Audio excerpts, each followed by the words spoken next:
Hello and welcome once again, listeners, to the land of the American Scousers, the American Scouser podcast. Back with you once again, and I'm joined this evening um, with our two great writers here we have on board tonight, folks. So it should be a hell of a ride. We have Paul, who does our team ratings. Paul, how are you doing? Good, how are you? And Barak, we've got our main man back on the pod again. Barak, good to have you back. Thank you. So, lads, yeah, where do we begin with the Palace game? The Palace game. We could talk all about the Palace game all we want, right? 7-0, right? Let's go back to the happier times. WBA, West Bromwich Albion, lads.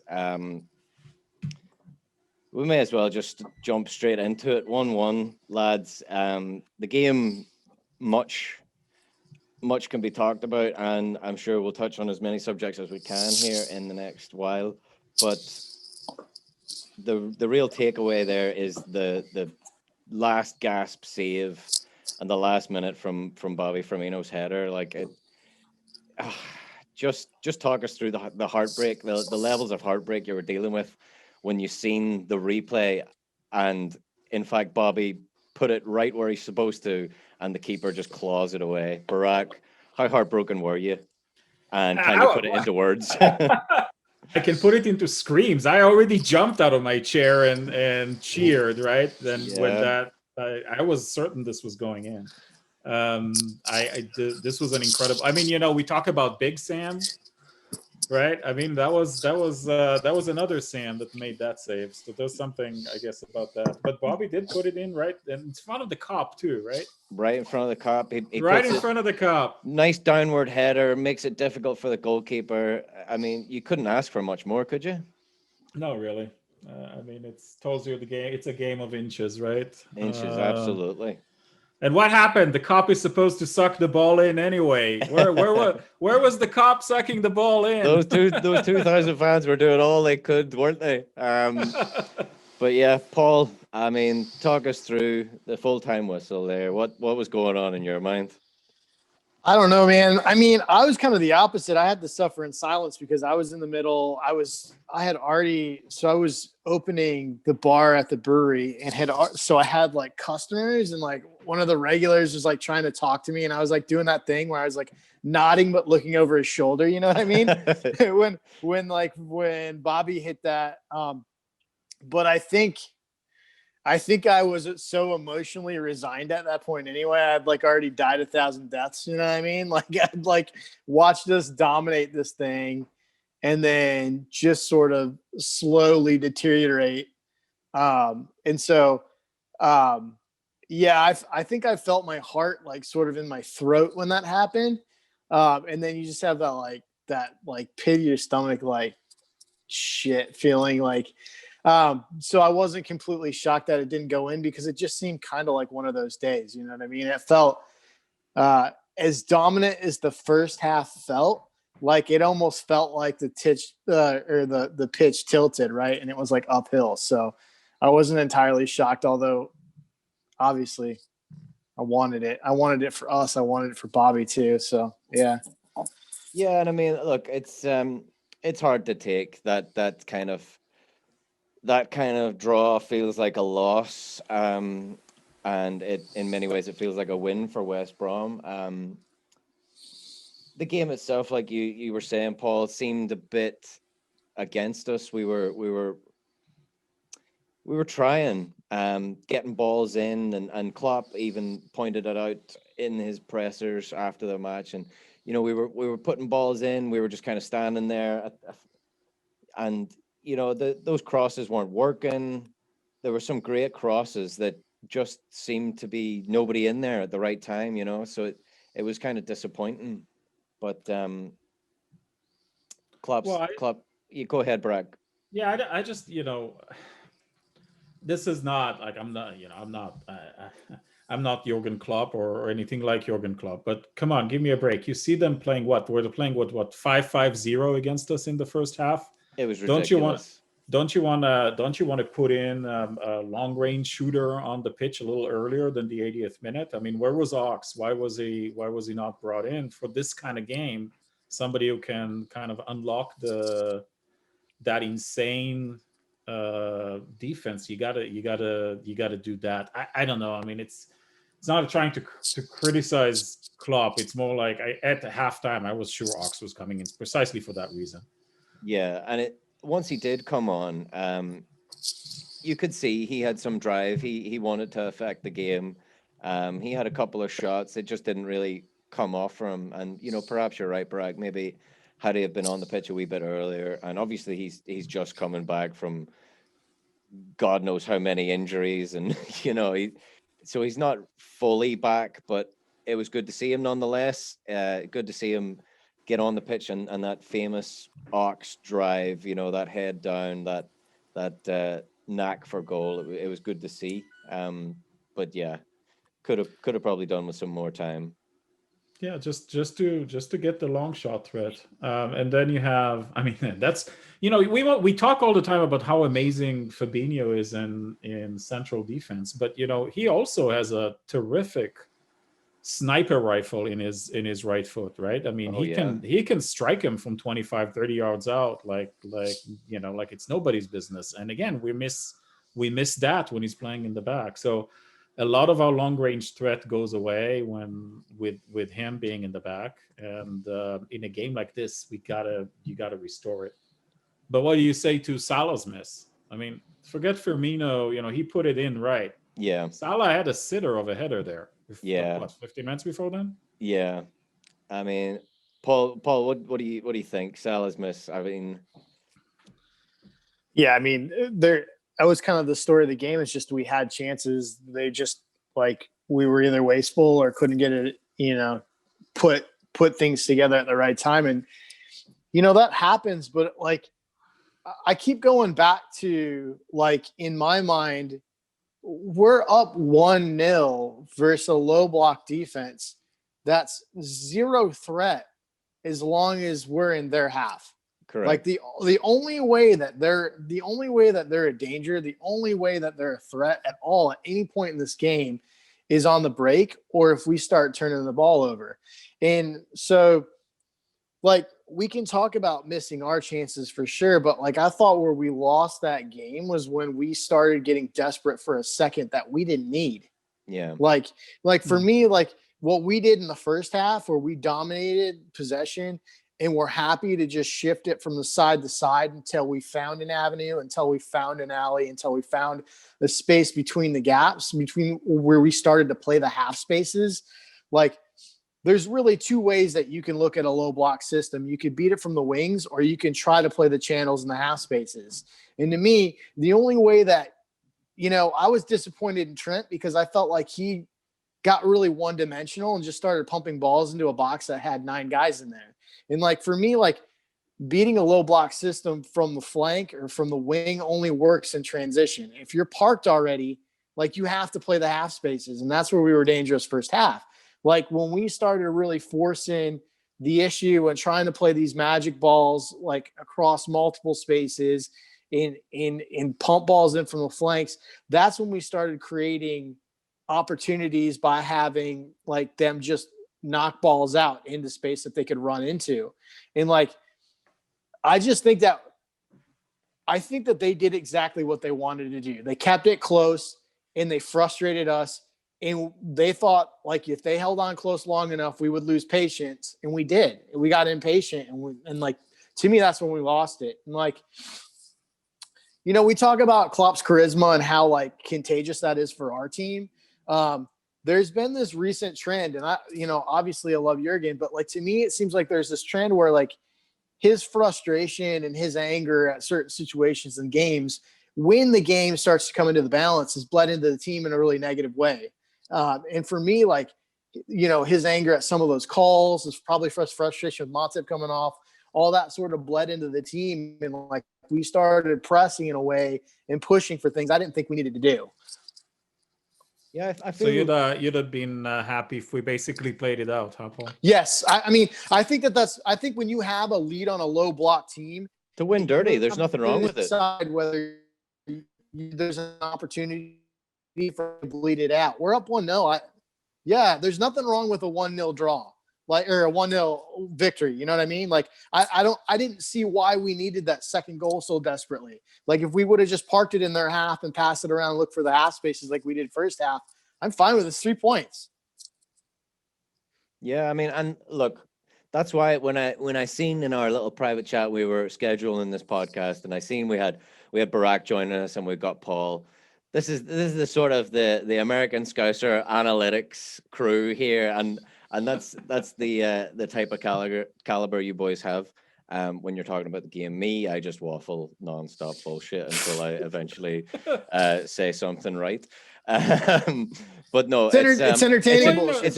it's a good juxtaposition you guys both have, because you know, Paul, you're saying the game management wasn't necessarily there, and I can see that. And Barak, you're also saying that we had our chances, that we perhaps should have scored more. And I'm hearing that. I believe that. I'm right there with you. well, It's just one of those things. Like when they set up to play that game, and you said, you know, Big Sam. We can talk about Big Sam. Like, he's got a hell of a record against Liverpool. I think I remember reading well, somewhere he's got a hell of a record against all the big six. yeah, Let's be negative football and all the rest of it. I hate his brand of football. We spoke about him in one of the podcasts last time. He's one of those guys you hate or you love to hate. You know, you hate him so much you almost like him that tiny little bit. And you know, he is a character, but his brand of football, especially around Christmas time, keeps teams up. And he was there to make life difficult for us, and he certainly did. I definitely get Paul's points of view. Like, first half, we were trying to break them down and get around the back, and the second half, they kind of stuck to that same tactic and put everyone behind the ball, and afforded one man to go up front and afforded two men to go up front for 10 minutes. You know, it was frustrating to watch, especially on the Sunday after Christmas. I mean, you know, putting myself outside of being a Liverpool fan, right? You know, just thinking about this, it works. Clearly, it works. You know, Big Sam won't have the record he does have if he wouldn't have it if this doesn't work. He does it extremely well. You know, at the same time, we all know that he does it extremely well. So to Paul's point, yes, we could have played it out. At the same time, I don't know that this Liverpool team knows how to do that. This is it's not in their DNA. It's just not in the DNA, right? Think about the Atletico game in last year, right? That second Atletico game, you know, Yeah. where you know, it kind of is a similar situation to some degree. You got to stay more patient, but it was very frustrating, and you got that second goal, and instead of trying to protect it, you end up giving three away, right? So it's sort of, I don't know that it's in this team. This team can do that. So I think we're both coming at it from the same to the same conclusion, just from a different direction. For me, it was pretty obvious that we're not going to get any real chances going from the flanks, right? This was not a game for Trent or Robo to get assists. It simply wasn't, right? Yeah. You know, it's no wonder that the goal we did get came from Matip passing on to Mane straight along the center line of the pitch, right? What a pass and what a touch, by the way. What a pass and what a touch. Yeah, I mean, that was incredible. But that's why I'm saying, you know, okay, well, you know, that's only going to happen every once in a while. Yeah. Well, but if you accept that this team is not going to just be able to sit on a 1-0 lead, then add some long range threat, and because from the center, because you're not going to get in from the flanks. It's just not going to happen, right? So we just come at the same conclusion from a different direction, I think. Exactly. And I think that's a fair point. I mean, I guess I didn't really think about, you know, whether this team is capable from a mindset standpoint of just bleeding a game out. being boring,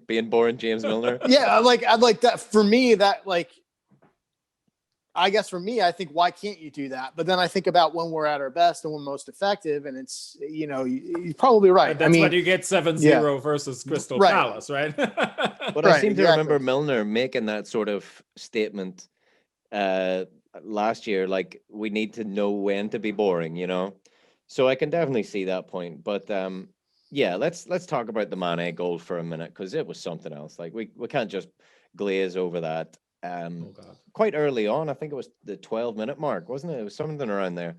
But as you said, Barak, Joel just fires in a ball, just straight down Mane's throat, and one touch straight off the chest, and he's in, and it's a goal. One touch, one shot, one goal. Brilliant effort from Mane, and if you would have said this, and I think Jurgen Klopp said words to this effect as well. If you'd have told him that he was on a 9-game Bayern streak before the Palace game, he wouldn't have believed you, because that's the type of player he is. Even when he's not in amongst the goals, he's still a top performer, not just for us in the world football. Like he's definitely in the top 5 best footballers in the world conversation, I would say. Well, it's definitely the most consistent we have Yeah, when you think about it that way, right? yeah, absolutely. But this was, it was an incredible goal, and go look at the goal he had against Palace. That was similarly incredible goal, right? They're all this like amazing first touch, and that one touch brings him right in front of goal every time. It's mad. It's electric for him. It's like everything's in slow motion for Mane. He really is the Flash. Yeah, but, I remember the goal. What was it? I think it was. It was against Chelsea. I think Riza Balaga, where he suddenly popped out of nowhere. I know the one you're talking about. Yeah. The weird one where he's just jumped out of nowhere to just get bundles that, it in. right, and you just he read it. You actually look that little jump that he does when he first lost the ball, and if you go back to that game and you see him kind of looking and saying, "Oh, this is what's going to happen." Nobody else was seeing it. Nobody else was seeing it, right? So he does that, and he knows it's the anticipation, and he gambles as well a little bit, and just a great player. But I read a stat at the halftime and couldn't believe it. Jordan Henderson completed 39 more passes than West Brom did in the first half. Right. Jordan Henderson had 85 passes. West Brom had 46. And that alludes back to what you were saying, Paul. We were really trying to turn the screw on them in the first half, and we just couldn't continue in that same vein in the second, could we? No. I mean, we couldn't. I think at some point, I think when I pulled it up, like 35, 40 minutes into the game, we were on pace for almost 900 completed passes in the match, which is insane, right? I mean, it's insane. So is that sustainable? No, but I still think that we could have done that in the second half to a degree. I think where we got in trouble was when we just started trying to pump balls in from the flanks, like we've already touched on, right? Yeah. I mean, you've got it. For me, it's like when we were trying to occupy half spaces and push it through the middle. Obviously Sadio gets the goal in a similar fashion. We just, pumped it in from the middle. I mean, I would have liked to see more of that in the second half. Whether it was sustainable to that degree is probably arguable, but yeah, I would have liked to see more of that for sure. And I've got a post-match quote here from Robbo, and he says, basically, once you get slack, you get what you deserve. Once you start eventually making mistakes, you will get punished. And he says West Brom stuck to their game plan. They wanted it to be 1-0 for as long as possible, like we were all saying there. And credit to them, Robbo says, but all of us made mistakes in the second half, which can happen. I mean, I'm not here to sit. I don't think any of us should sit here and be like, oh, well, he done this and he done that, and that led to the goal. And, you see all this stuff online. People are already trying to give Curtis Jones grief for not getting rid of the ball. And he's a kid, that's going to happen. And he's going to learn from that.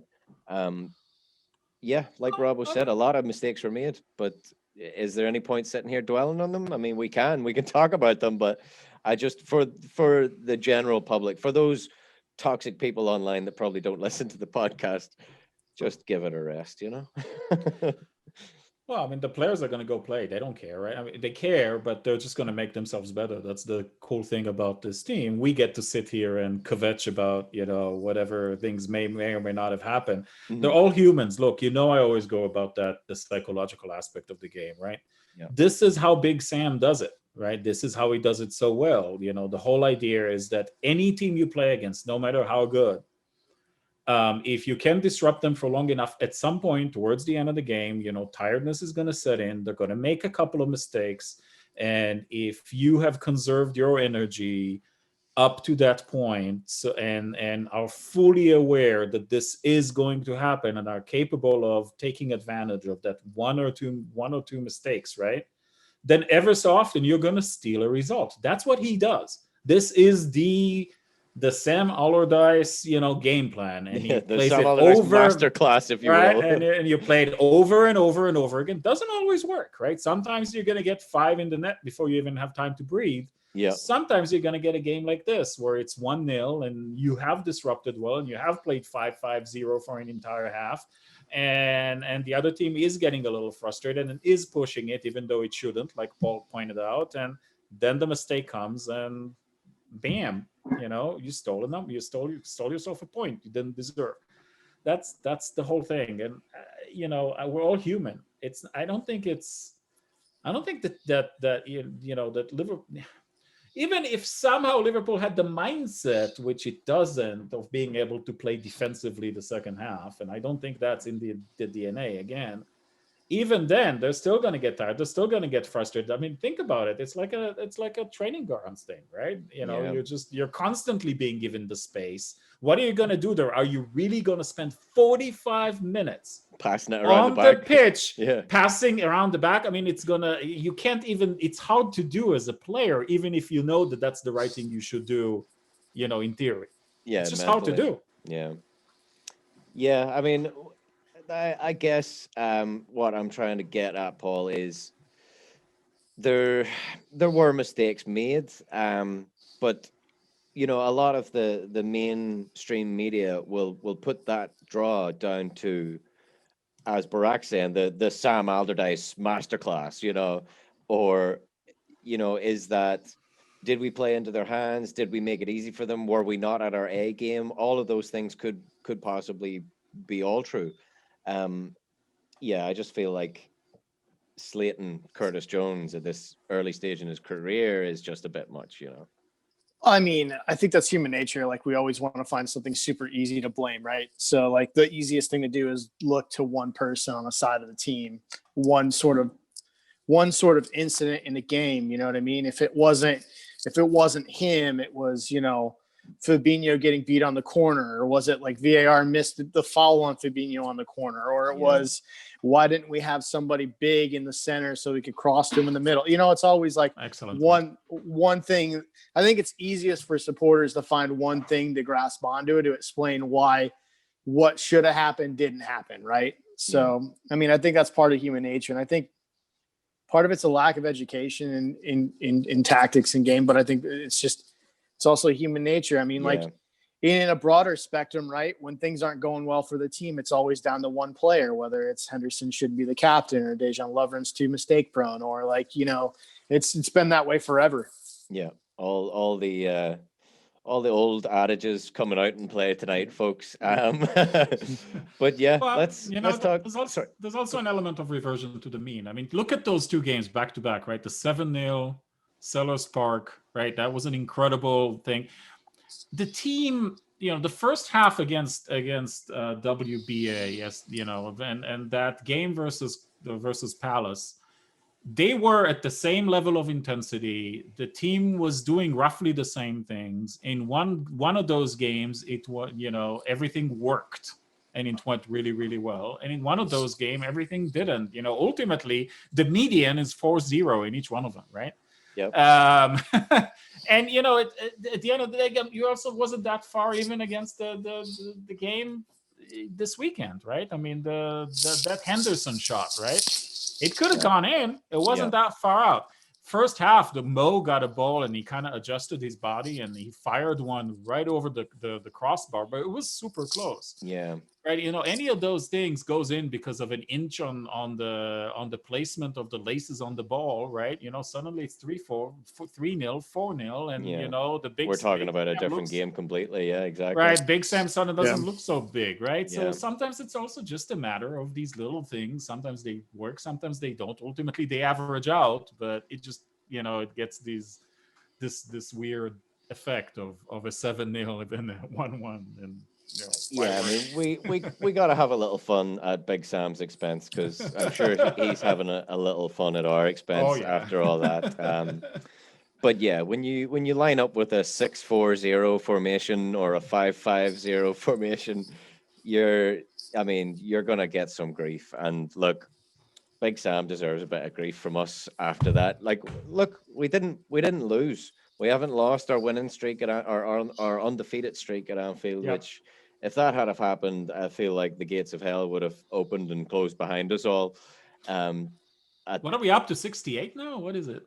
68, I think you're right. Yeah. But it's mad that it was Big Sam, because it was Big Sam that was our last loss at Anfield, I believe. Yeah. With Palace, too. 2017. So it just seems like a lifetime ago. April 23rd, 2017, the last time Liverpool lost a league game at home. 1,344 days, lads. That's nuts. 3 years, 8 months, 66 matches have passed since then, and then we played Sam Allardyce on Sunday. But yeah, like I said, we are still top of the table. Hold on to our unbeaten record at home. So it's and not everybody all else doom and gloom. Everybody else dropped points too, right? I mean, you see these draws; they're all Yeah. over the place. It's gonna be a wonky year. I mean, you talk about, like, I think we forget, in our bubble as supporters, like, we forget that these players are going through a pandemic as well. Like, training's different, travel's different, injuries are everywhere. Soft tissue injuries. It's just a wonky year. No one's gonna run away with it. Everyone's like, I mean, I feel like 6 of the last 8 matches or something crazy like that have been draws. Like, I mean, it's just, you got Everton City postponed hours before kickoff today. Yeah. It's gonna be a wonky year. And you know what? Why not? Like, last year, it was such a blessing. Not obviously because we won, champions, but it felt like we'd already won it. It felt like it was taken away from us. Then we won it again, and then it still felt like it was still taken away from us a wee bit with no fans there. So in a way, to have this season be such a mental adjustment, why not? Yeah. You wouldn't have it any other way. It would obviously be nice to run away with it, but sure, why not enjoy this mental period with everybody else down in the dirt? If we're all getting, dirty in the dirt, we may as well drag everyone else with us. But yeah, it's a mental season. I dare say it's going to have a few twists and turns left in it. Definitely a long way to go. Usually around Christmas time, it's kind of nearing the halfway point. We're almost there. We're a little behind schedule season wise, usually. So it'll be nice to get.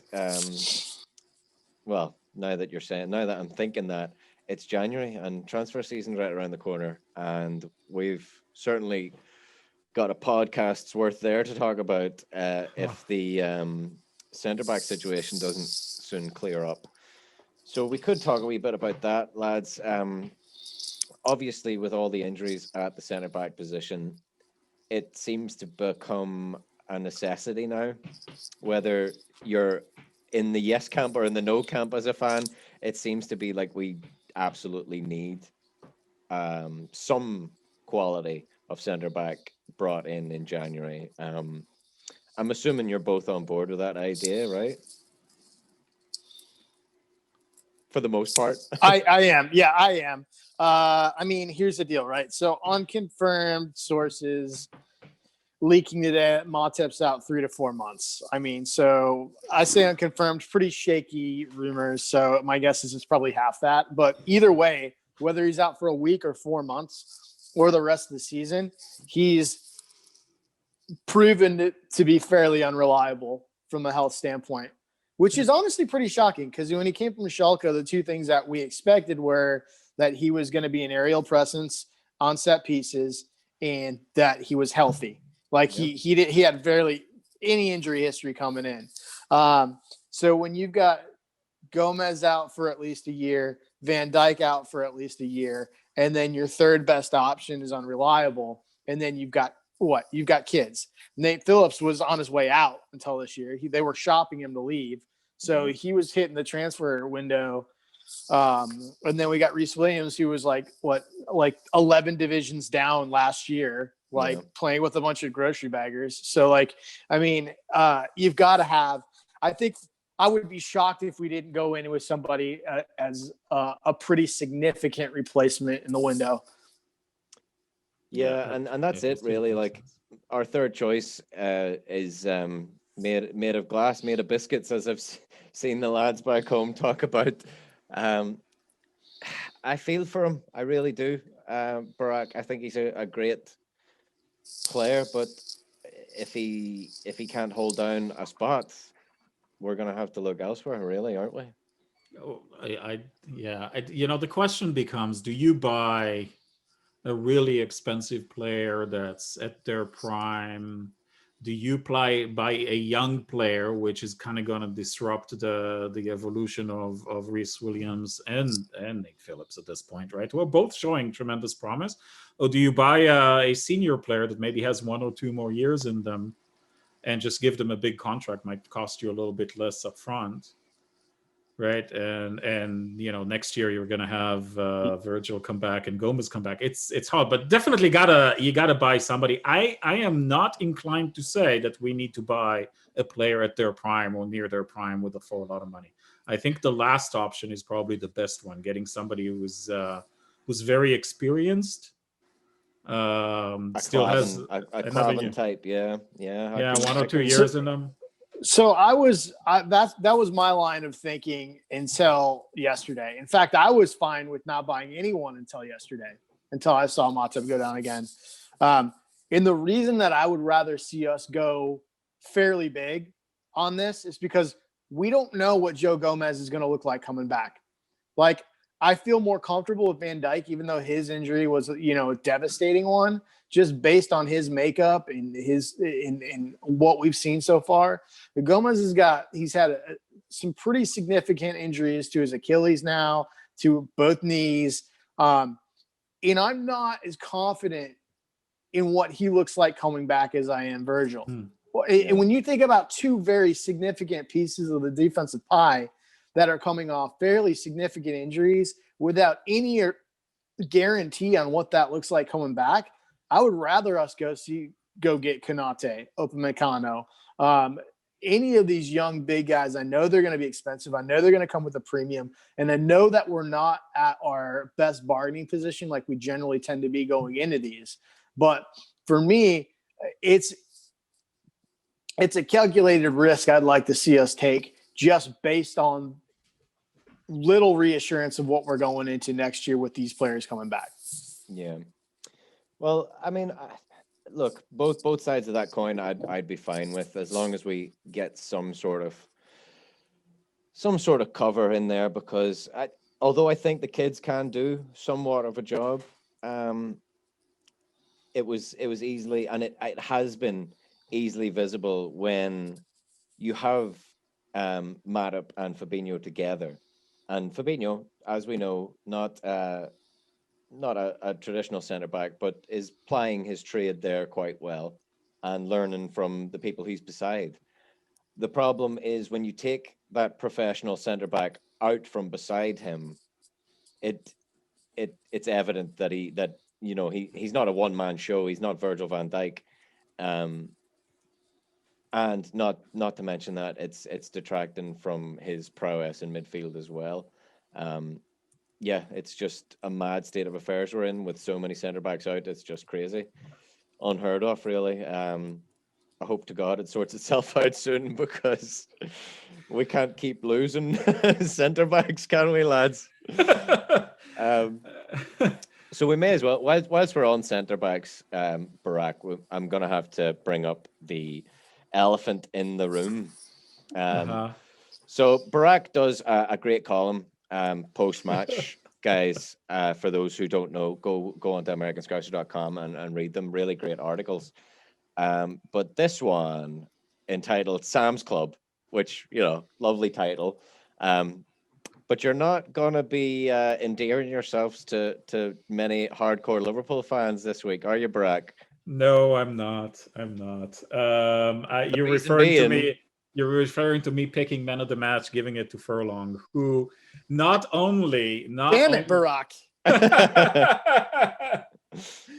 not only did he play his typical game, which means that in at least a couple of notable occasions he pretended to be fouled in a Neimer-like fashion, right, and succeeded. yeah, the dark arts was strong with that one. Dark arts, exactly. He did it extremely well, though. But he's also, I put him as the primary reason they weren't down, 3-4 at halftime. But to some degree, Furlong is sort of the epitome of Big Sam's system, right? He works really well in that system, which is extract every advantage you can with a little bit of a negative flair or flair, shithousing flair, whatever you want to call it. Yeah. But the reason I did that is I was thinking, look, I mean, it worked. First of all, it worked.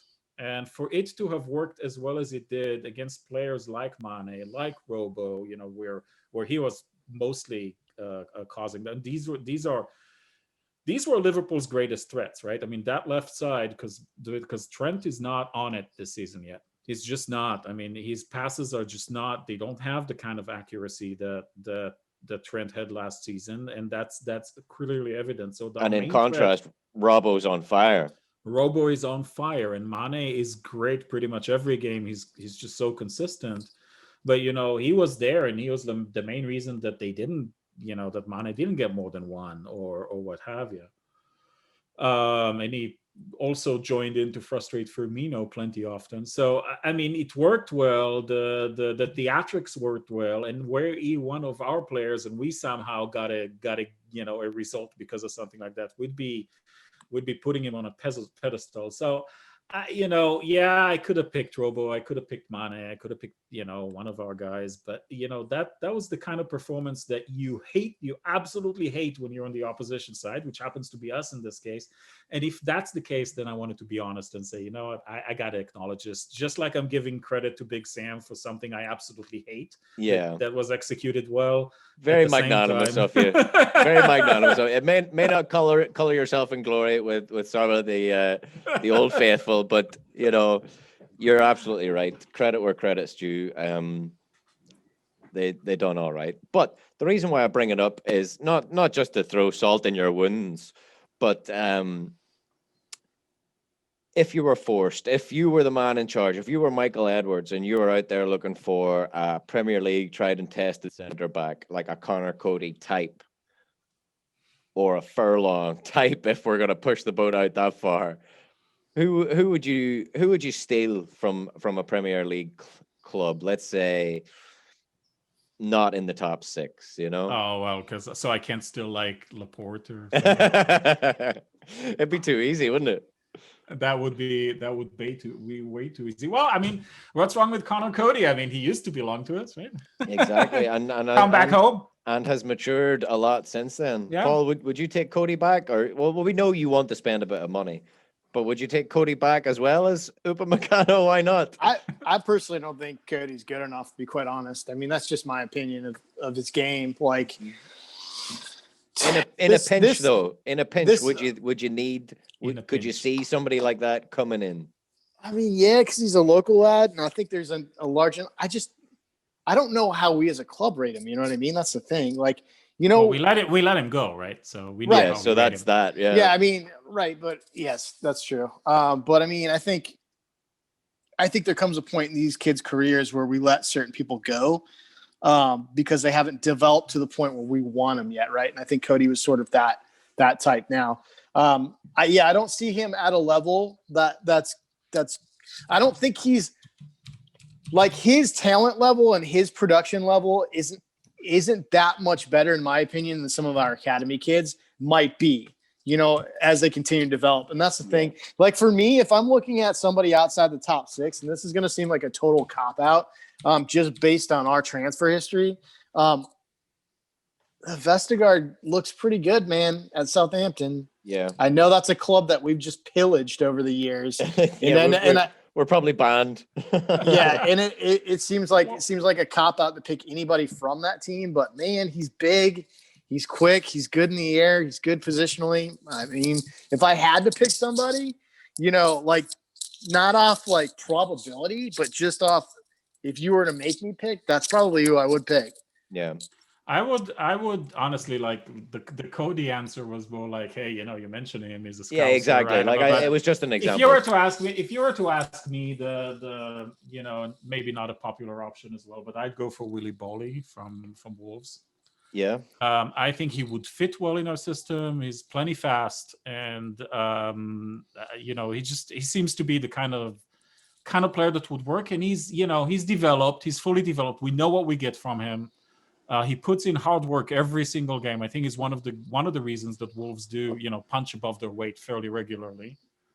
And we might be able to get him for a mere 50 or 60 million as opposed to yeah. Plus he'll be in AFCON too, so we can just ship our entire team. Oh wow. That's true. Not all on one airplane, obviously. The 6 feet apart. We'll have 2 airplanes. We'll send the plane 6 feet apart. Flying in formation. Yeah. But yeah, lads, the game itself, we've pretty much talked it to death. Up next is the midweek game. We've got Newcastle on Wednesday.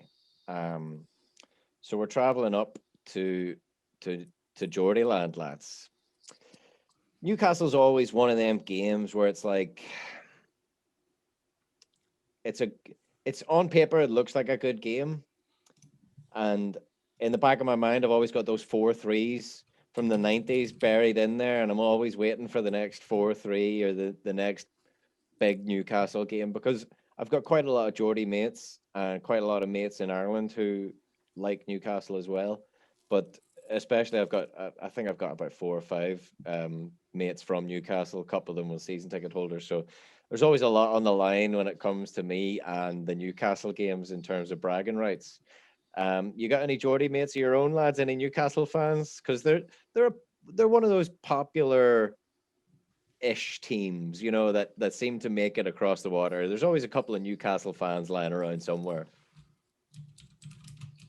I don't have any Geordie friends, thankfully.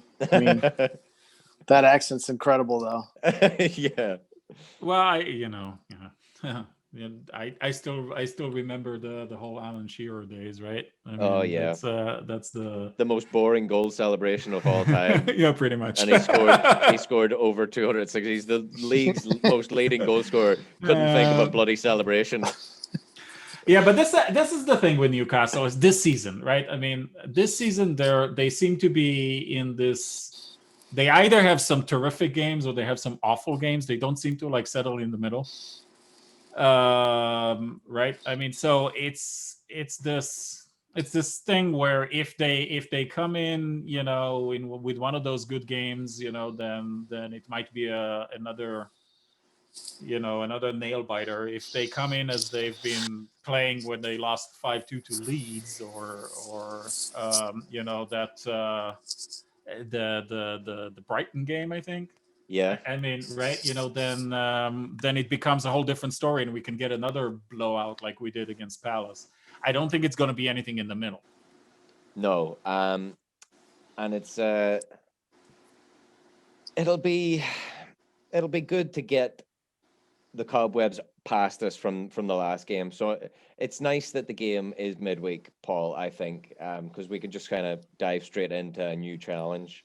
I think always going to Newcastle, it's always a bit of a bother because more often than not, the lads will probably get, back in the day, they sort of used to get the buses nonstop. They'll probably get a flight up to Newcastle.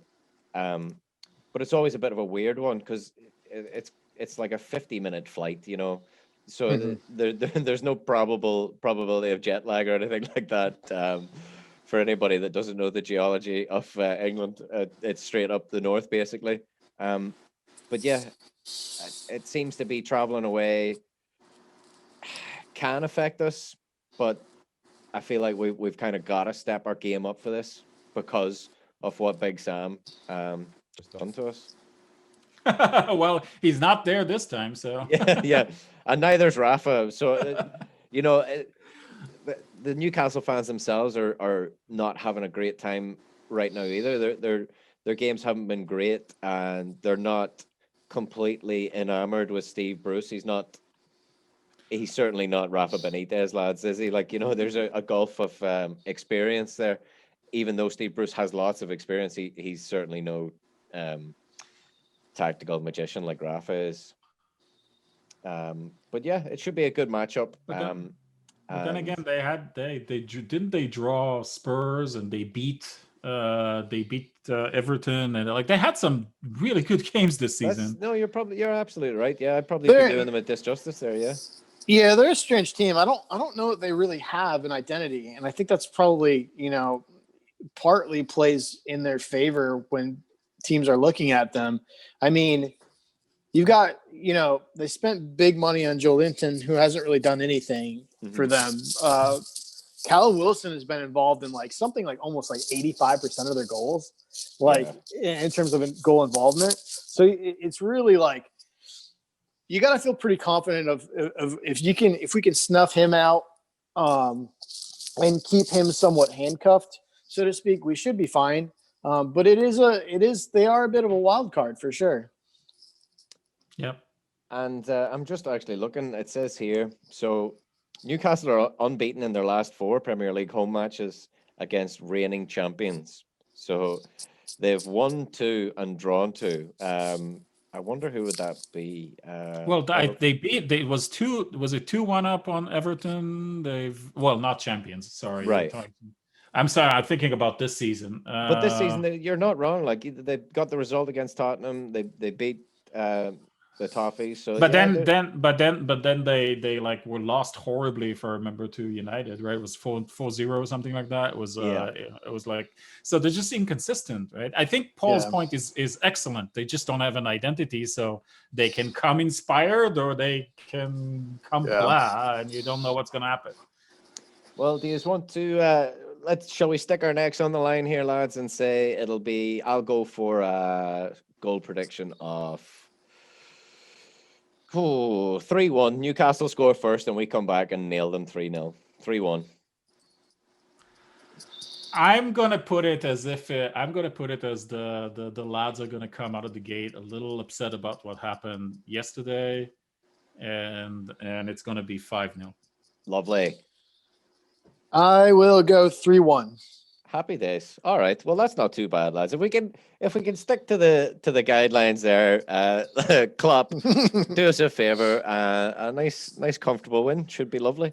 But yeah, other than that, lads, not much else to talk about. There was a few things in the news that I seen. Let me see. Oh no, that was just Fantasy League, and Fantasy League was absolutely abysmal for me this week.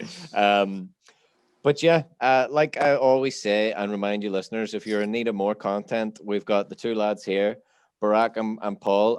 Head on over to American Scouser to read those articles and get yourself a good laugh. And don't forget to give Barak some grief online. And you can give Paul some grief as well if you don't agree with any of those player ratings. But stellar work from the 2 lads, and thanks for joining me again tonight, lads. Great podcast. We'll welcome the listeners back to talk about Newcastle on Wednesday. Thanks for joining us, boys. Thanks, guys. Cheers.